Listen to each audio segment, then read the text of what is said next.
Good morning, good afternoon, good evening. You know, they used to say back in the day, all the radio hosts in the U.S. would say, "Good morning, Mr. and Mrs. America, and all the ships at sea," or words to that effect. It's the John Lavinia Success Mastermind. I'm your host for today, Glen Henderson. It is Wednesday, the 6th of April, and wasn't it just March a minute ago? Wow, time is flying. Our friend Kat is here with a cat draped over her shoulder. That's a nice look for you. And we are appreciative of everyone who's tuning in live and on recordings. We're all over the social interwebs, and we're glad to see you with us. Short housekeeping, as you know, we always have today. Books for Britain at 3:15. I'll double check that time and let you know a little bit later on. Usually it's 3:15 p.m. with our friend Mandy Anderson, 3:15 Eastern time. Well, I'll check that and let you know in just a minute. By the way, today, also at 9 p.m. Eastern, it is yours truly. Back with us for Networking Now. Networking Magic is the name tonight. I've got so much stuff on my brain these days.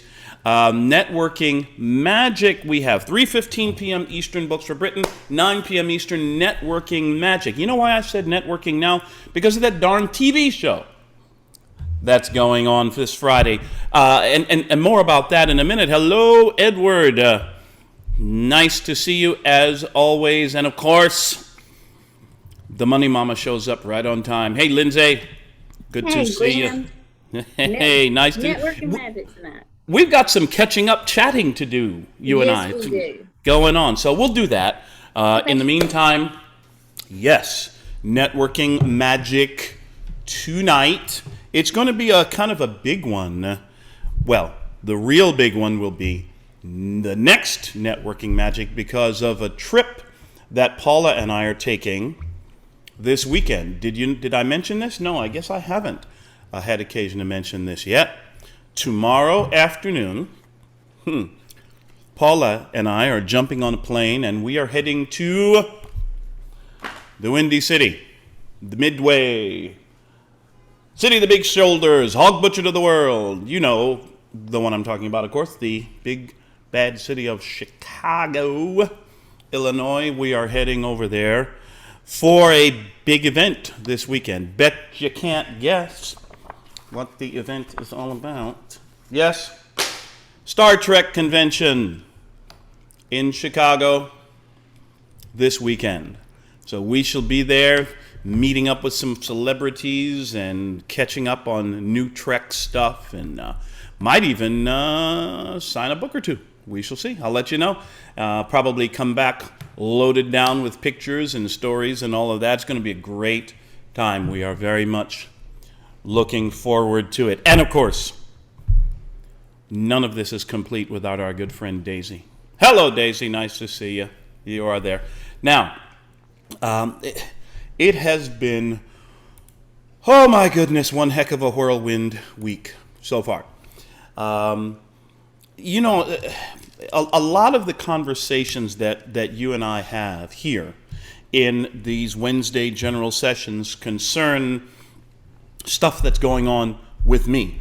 And I feel, for some strange reason, I feel sort of uniquely qualified to comment on stuff that's going on in my life. Who knew, right? So one of the things that has been happening lately is that as I've been on a huge run in one of my business ventures, and Lindsay, you may know something about this as well. I've had occasion to have conversations with lots and lots of people over the last few weeks, and having lots of conversations, sharing lots of business information, doing an awful lot of follow-up, phone calls and text messages, and closing some sales and doing this sort of thing. And it's been really exciting and a lot of fun. One of the things that I've noticed, and then this is what brings us to today's topic, is this. I had a conversation with a gentleman this morning. We were talking about an opportunity that I was able to share with him, and we went through, and I got all the information into his hands so that he was able to make, he got to the point where he felt he was able to make, as my friend Todd Falcone likes to say, a relaxed and informed decision. Or maybe that's my buddy Ray Higdon. Relaxed and informed decision. So we got to that point, got to that stage, and he was talking about, of course, the very first question he asked me after I started sharing some information. All right, cut to the chase. Let's cut to the chase, Glenn. What's this going to cost me? How much do I have to invest? And I was able to say to him, you know what? The good news is nothing. What? Anyway, that's a whole other story for another day. Believe it or not, there are opportunities out here in the world, in the business world, online and so forth, where you don't have to put up a bunch of money to get started with something. And that's nice to know. It's a nice thing to be able to offer and share with people. Again, another conversation for another day. So we were talking about that. We went through that. However, while I'm hesitating because I've got my lunch here in front of me and I was about to take a bite, but then I thought that would be rude, to be chewing while I'm trying to talk. Talking with your mouth full, no thanks. Anyway, it'll keep. He had shared with me earlier in the conversation that because of his financial situation, fixed income and so forth, he would not be able to put up, a big investment or a bunch of money to start something working from home. Fine, no problem at all. So we got to the end of that part of our conversation, and I got to the point. I always, though, when we get to that point in the conversation, after the information has been shared, I always ask for a decision. It's part of the best professional sales cycle, if you like. As a matter of fact, here's something to keep in mind. If you're on the phone or in a conversation with someone involving a sale of some product or service, here's a bit of news that might be surprising to you. The person you're talking with, your prospective customer, your prospective business partner, is expecting you to ask for a decision. Why? Because you're a salesperson, and that's what salespeople do. You know that I've heard statistics upwards of 80%, 70, 80%, whatever, a serious majority of salespeople go through an entire sequence, they present the information and all of that, and they come to the end of it, and a serious majority of salespeople never ask for a decision. Okay, how weird is that? Like, seriously? You've gone through all of this, and you don't ask for the sale, you don't ask for a decision. I believe it has to do with any one of a number of different factors, the most significant of which in my mind is probably fear. Too many of us tend to act out of fear. In a sales type situation, we tend to act out of fear of rejection, fear of being told no. Well, I only know one way. If that may be the case with you, let me share. I only know one way to get over the fear of being told no, and that is to make it a habit of being told no a lot. If you're afraid of rejection, only way I know of to cure fear of rejection is boatloads and boatloads and boatloads of rejection. That way you get used to it, and you can, believe it or not, actually learn to enjoy it. Learn to enjoy being told no. You can learn to enjoy rejection. What? I'm not kidding. Absolute truth. I'm not a master of this. I'm not perfect at it. I haven't quite become a Vulcan adept at rejection, enjoying rejection yet, but I'm cool with it because I've been rejected a lot. I've been told no a lot. Now, that I threw all that in for free.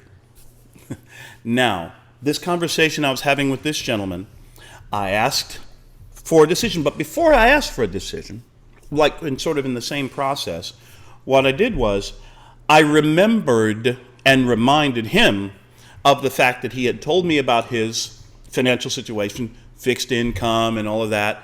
And when we got to the decision point, he says, I really like this. Matter of fact, I want to do this. He says, but I'm going to have to wait until next month because of my pay and everything, things come in. And I said, I think that's an absolutely fantastic decision. Why? Because A, there are certain benefits that are available to you, but they're only available to you if you act quickly in sequence. Not right now, but in other words, you've got to do 1, 2, 3, right in sequence in order to enjoy the first benefits. Does that make sense? You know, like if you register with the company and then you just stand around for a couple of weeks, you don't get access to everything that you might otherwise get if you 1, 2, 3, right? You see what I'm saying? And I said, and I want you to have access to the fullest suite of benefits that are available to you. I said, the other reason why I think it's an excellent idea for you to wait is the last thing I want. Remember, you shared with me your situation, your income, fixed income. I said, the last thing I want is for you to put yourself in a hole trying to get into business with me. That won't do either of us any good. Do you know that there was an audible sigh of relief that came through from the other end of the phone? I think this gentleman was assuming at one point in our conversation, I think he was assuming that I was going to pressure him. Oh, you got to buy right now. You got to sign up right now. You know, everything's contingent on, if you don't do it right now, you're going to lose out. FOMO. We talk about fear of missing out. If you don't sign up right now, you got to right now. Too many of us in the sales and marketing profession do that. Put too much pressure on people. You got to act now. You got to go right now. Okay, now some people need to act now. Let's agree on that. There are some people who've been fooling around for too long, and they know, you know it, and they know it. It's time to act. As a matter of fact, I was reminded of this very recently in a conversation with a good friend of mine he's a top earner in his profession, and he said, one of the things he said to me, he said, because I told him that I really trusted him as a confidant, as a mentor of sorts, you might say to me. And he says, yeah, I understand that. It's because I don't put up with your bullshit. You know, he's right. It's not helpful to allow, and for you as a coach, as a mentor, it is not helping if you allow procrastinators to continue procrastinating without calling them out on it. If they've trusted you to offer them advice and guidance, then you are doing them a disservice by not offering that guidance. Said all that to say, some people do need to act now. This gentleman doesn't need to act now.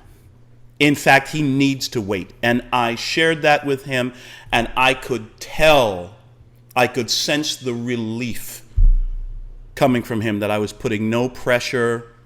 I could tell because as he was talking about, well, I'm going to need to wait a month. You know how you can tell by the tone of somebody's voice that they're not smiling anymore? That they're not really happy and not really enjoying this part of the conversation. When I said to him, hey, listen, don't worry about it. In fact, I think you should wait because here are the reasons, blah, blah, blah. I could hear his voice brighten up over the phone again. Oh, well, thank you very much. Glenn, I really appreciate that. Yes, absolutely. Matter of fact, call me on the first of the month and we're going to get this done. Glenn, thank you so much. Now, I need to share with you that the fact that he is going to wait until next month actually, in a sense, hurts my own personal plans, my own personal business plans, because I have certain deadlines, certain targets that I'm shooting for, which I need to hit this month. And the fact that he's chosen to wait until next month,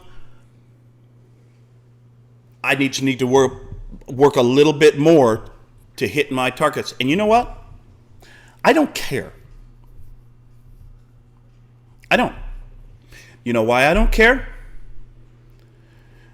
Because the conversation I was having with this gentleman wasn't about me. It wasn't about my goals. It wasn't about what I was looking for. It's about him, his needs, his desires, his financial goals. And it makes sense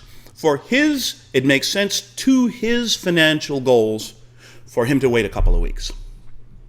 Now, what kind of a bullshit, high-pressure snake oil salesman would I be? Sorry, John's going to have to edit that. What kind of a snake oil salesman would I be if I were to push this gentleman into a decision that he didn't need to make so that I can hit my goal, so I can get my commission? You see what I'm saying?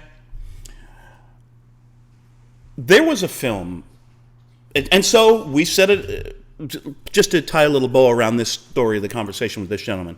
So he and I agreed with smiles, and we booked our follow-up call for the 1st of May.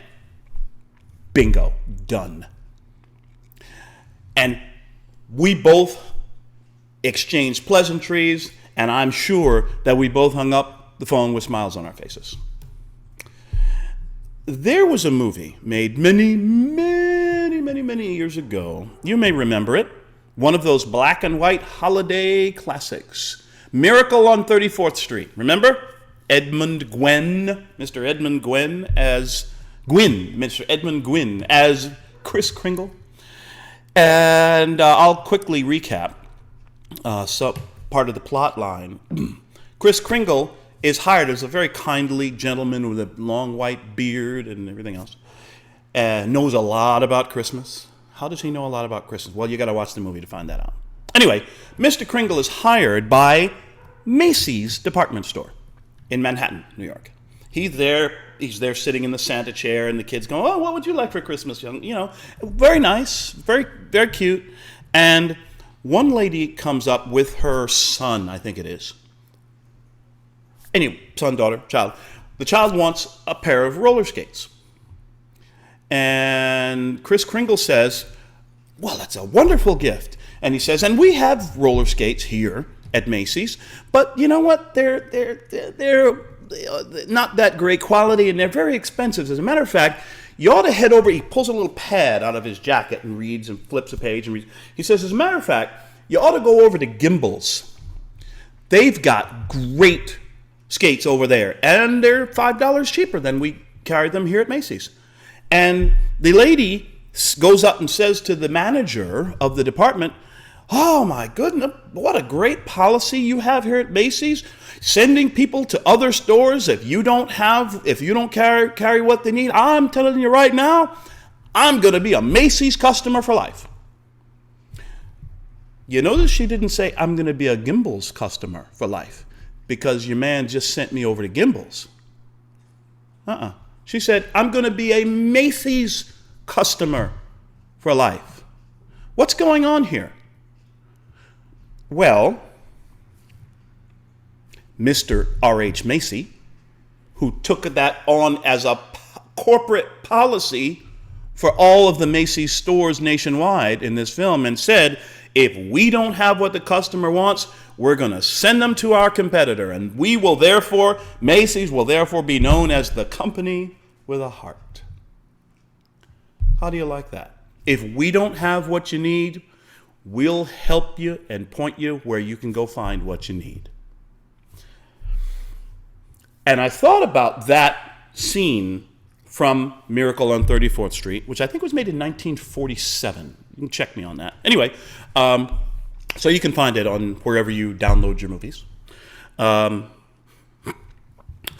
I got to thinking about that scene from the film, and the conversation I had with this gentleman. And I've had that conversation with several people over the past few weeks, couple of months. Do you know what has happened in more than one case, in more than one instance? The person whom I advised, I don't think this is the right time for you, because you've already told me that what you really need right now is a job.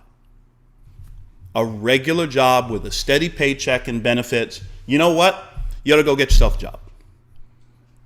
My opportunity will be here. I'll be here. You got my number. Give me a ring. Whenever you're ready to chat, give me a call. Do you know that on more than one occasion, some of those people have called me back a few weeks later. Hey, Glenn, I got a great new job. Hey, congratulations. Oh, yeah, by the way, I'm ready to talk about that business thing you mentioned. The whole point of my entire peroration, did I mention you probably ought to have a dictionary on hand when we do these calls? Peroration. What in the world is a peroration? Mandy's looking it up right now. Peroration. As soon as you get it, call it out for me. Anyway, the point of this whole peroration is sometimes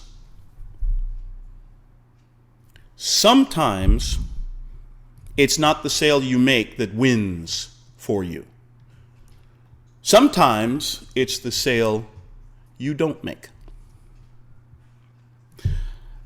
When I completed this hey, there she is. Hey, Linda. When I completed this conversation with this gentleman where I advised him, you know what? Let's wait till next month. You can't imagine what a feeling of satisfaction I had hanging up the phone. It was almost as good, in some ways even better feeling than the feeling I would have had I pressed on and closed the sale.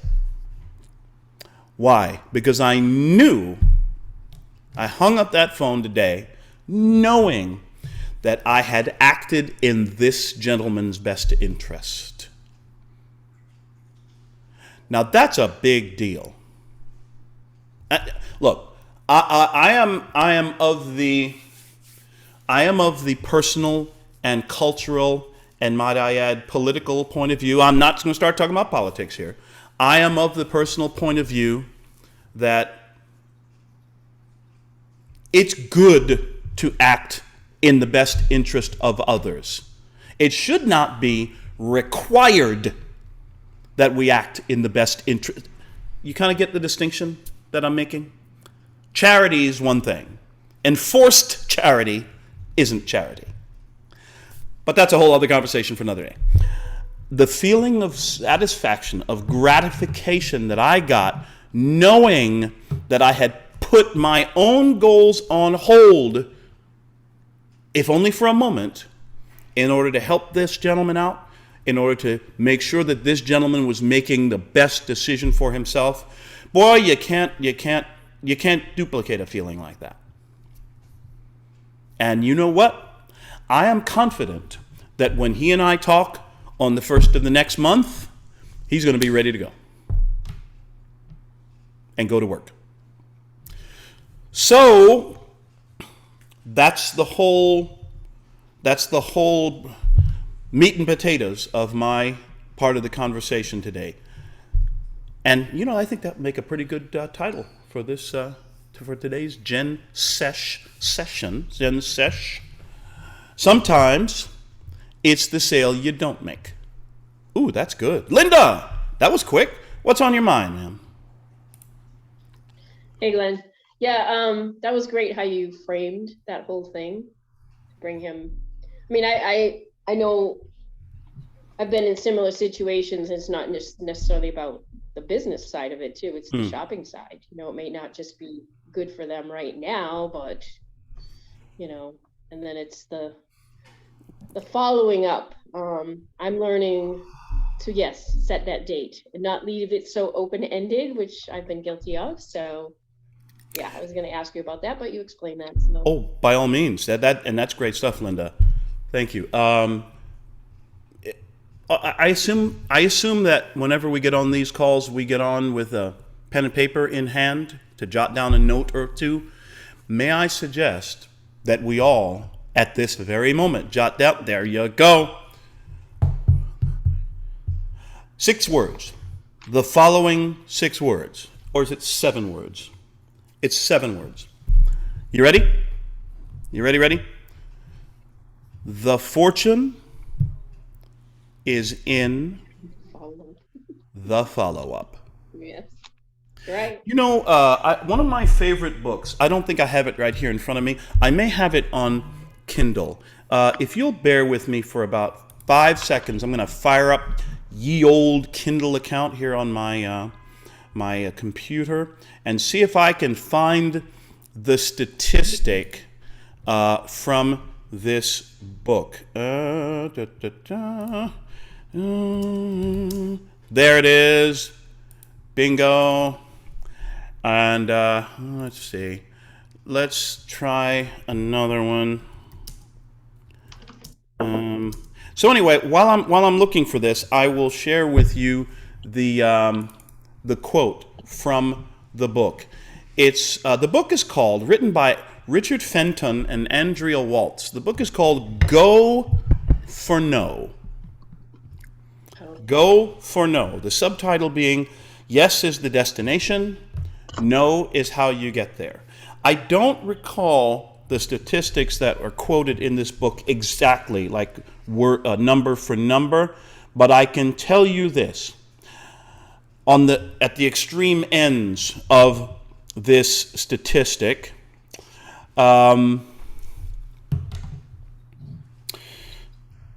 fewer than 2% of prospects buy on the first presentation. Fewer than 2%. In excess of 80% of prospects buy after contact between 8 and 19. Contact number 8 and contact number 18 or 19. 80%. Here's the other side of that. Past 80% of salespeople make one contact, one presentation. They never even, and then they just quit, leave the person and go on to the next. Most salespeople never follow up even once. Which is why it's been said, and I agree, that sales is the highest paid profession on the face of the earth if you do it well, if you can learn to do it well. So, and some of that fortune, some of that success, some of that highest paid stuff shows up just because you do. Just keep in touch. And I don't mean keep in touch like, hi, you ready to buy yet? Hi, you ready to sign up yet? Hi, you ready to go yet? Hi, just checking up on ya. Right. That's not follow-up. Well, I have a customer right now who signed up but hasn't shopped. And I reached out to her and I said, how are things? And she says, oh, because it's been so crazy. She said, my dog ran away. Oh. We're trying to find him and this, that, and the other thing. My intention was to try to make an appointment to take her shopping. And I was like, no, I'm not doing that today. So, yes. And then I followed up the following week to see, if there was any luck finding the dog. Still hasn't found the dog. So I'm going to let that sit for a while and just check in with her. People have things that happen and you just gotta be patient, right, Jan? Right? Great idea. So, in fact, that was a fabulous idea. I'm not a true believer in the go for no, but I get the concept of go for no. Okay. If if you will allow us to have a bit of a public conversation on that at this moment. Sure. I'm curious what it is about the go for no concept that you're not quite in sync with. Well, I mean, I understand the concept of, go for no, don't be afraid for the no, right? Which, Mm-hmm. I mean, I've gotten over that. For me, it's more like mindset. I want to be able to have the mindset that this person, I mean, I've already visualized them, filling out the paperwork and signing up. So I'm not really going for the no. Mm-hmm. I'm going for it's already done. Yes, agreed. Absolutely agree. And I think you're on to something with your comment about mindset. And this may be one thing that people sometimes misunderstand or misapprehend about the go for no philosophy. The go for no philosophy, it doesn't say I'm going to sit down with this person, I'm going to try to get them to tell me no. I'm going to try to get rejected by this person.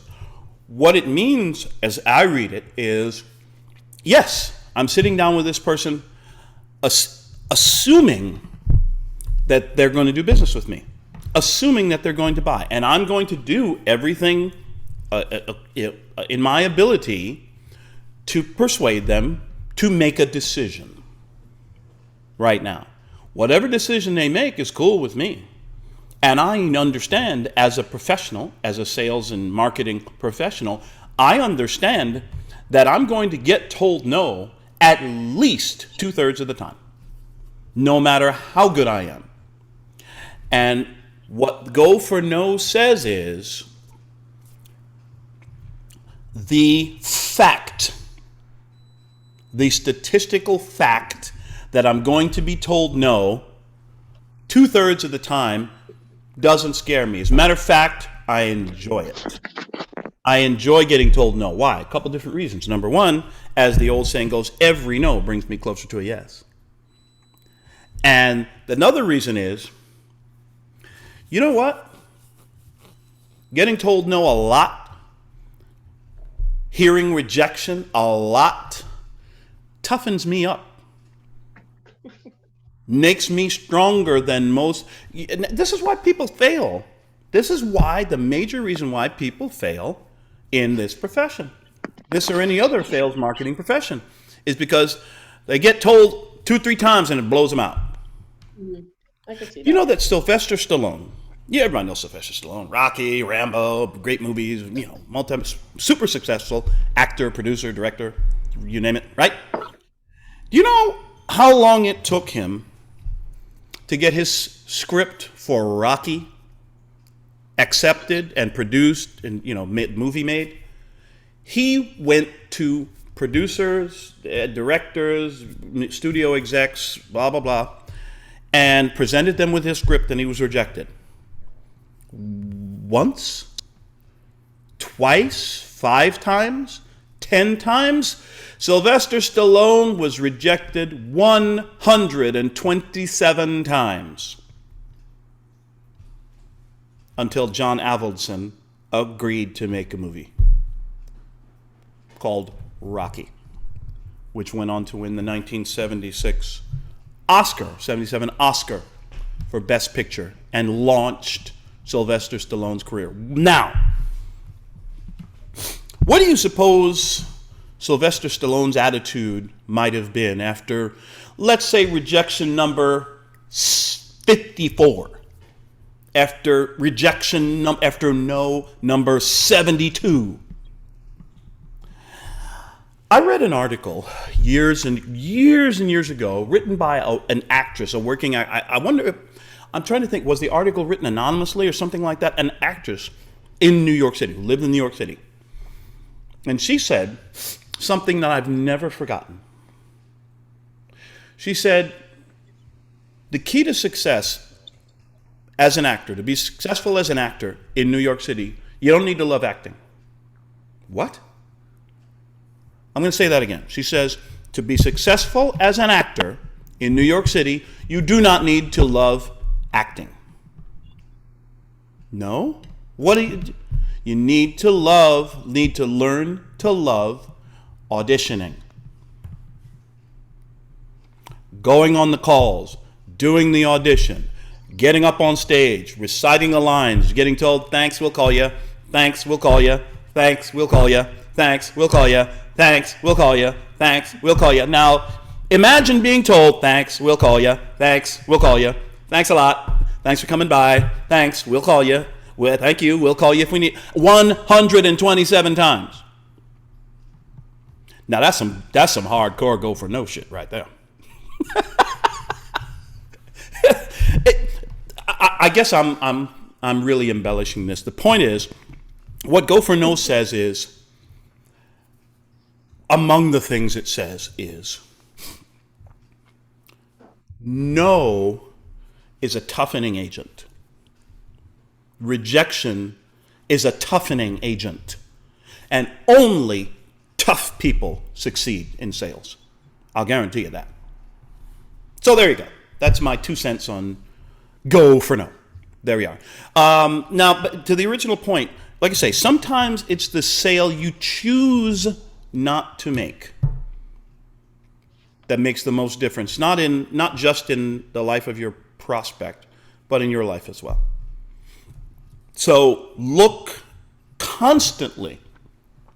constantly looking for, I would say, what is best, not for you, not for your goals, what is best for your prospective client, for your prospective customer, your prospective business partner. Zig Ziglar himself said it. You can have anything in this world, the late, great... Did I tell you that I got the chance to meet Zig Ziglar once? I was living in Dallas, Texas at the time. And I'm going to get to his quote. I haven't forgotten. I was living in Dallas a few years ago. And I thought, well, I'm new here. I don't really know anybody. Where do you go in Dallas, a city like Dallas, in Texas, to meet people? Church. So not only did I find a church, not only did I find a good church, not only did I find a church with a generous attendance size, I found the largest church in the entire state of Texas. Called Prestonwood at that time, was the largest attendance of any church in the state of Texas. And I walked in there. And you know, the first thing happened, somebody walked right up to me. And it wasn't one of the ushers. It wasn't one of the greeters. It was just like some person in the church, some couple. Hey, how you doing? Good to see you. What better reception, right? At the end of that first service, I sit down in the pew, huge place. This place is like the size of Madison Square Garden, this sanctuary. So I sit down, and there's a couple on this side. Hi, how you doing? I'm Joe. This is my wife, Susie. Hi, over this. I say, hi, how you doing? I'm Don. This is my wife, Kathy. Nice to meet you. Blah, blah, blah. Where are you from? The whole thing. Do you know that at the end of that service, there were 4 couples fighting over who was going to get to take me out to lunch? Well, we settled it by all going out to lunch together. It was fantastic. But anyway, that whole point, I'm sitting in the church. And, I got there a little bit early because I sometimes like to go to the early, the Sunday school classes, where they have a little Bible study and discussion and everything.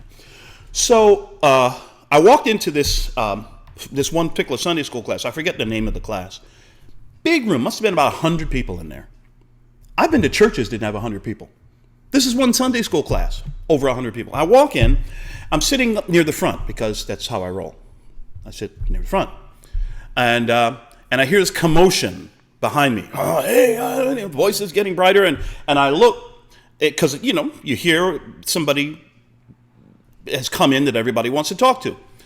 And so I turn around, must be the teacher who's just come in, the instructor for the class. I turn around, oh my God, it's Zig Ziglar.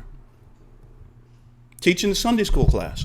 So I'm sitting there bug-eyed half the time, trying to keep my cool. After the class, I went up and introduced myself. He had a little group of people saying hello, chatting with him. I went and introduced myself. Mr. Ziglar, I've been a lifelong fan. I've read your books, this and that. I've read See You at the Top when I was 10 years old.